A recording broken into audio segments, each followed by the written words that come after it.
Hello everyone, আসসালামু আলাইকুম। আজকে একটা বিশেষ দিন।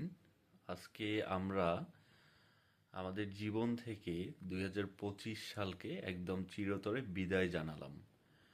আর আজকে রাতটা সেই গুরুত্বপূর্ণ মুহূর্ত যে আজকে রাতে আমরা নতুন এক বছরকে উদযাপন করতে যাচ্ছি। তো সবাইকে নতুন বছরের শুভেচ্ছা। Happy new year 2026। সবারই নতুন বছরটা ভালো কাটুক এই আশা রাখবো, এবং সবার জন্য অনেক অনেক দোয়া থাকবে।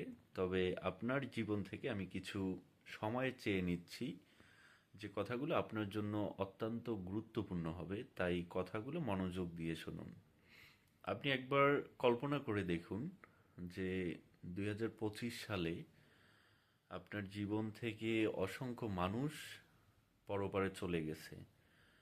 আপনার পরিচিত অপরিচিত অনেক মানুষের মারা যাওয়ার যে মাইকিংটা, সেটা আপনার কানে চলে আসছে, কিন্তু আপনি আমরা এখনো বেঁচে আছি 2026 সালে। আল্লাহ আমাদের হায়াত রাখছে জন্য আমরা বেঁচে আছি। তো আমাদের সবার উচিত যে 2026 সালটা যেন আমরা আমাদের জীবনটাকে সুন্দরভাবে সাজাইতে পারি ইমানের সহিত। আর আজকে রাতে অনেকেই রাতটাকে অনেকভাবে উদযাপন করতেছে, অনেকে গান বাজনার মধ্য দিয়ে। কিন্তু আপনি একটাবার কল্পনা করুন যে আপনার বয়স যদি 40 অথবা 50 বা 60 হয়ে থাকে, 20 30 যেটাই হোক না কেন, যে সংখ্যাই হোক না কেন, আপনার হায়াতের অংশ থেকে একটা বছর চলে গেল, কিন্তু আমরা সেটাকে কোনোভাবেই উপলব্ধি করি না। সো এটাকে উপলব্ধি করা অবশ্যই দরকার।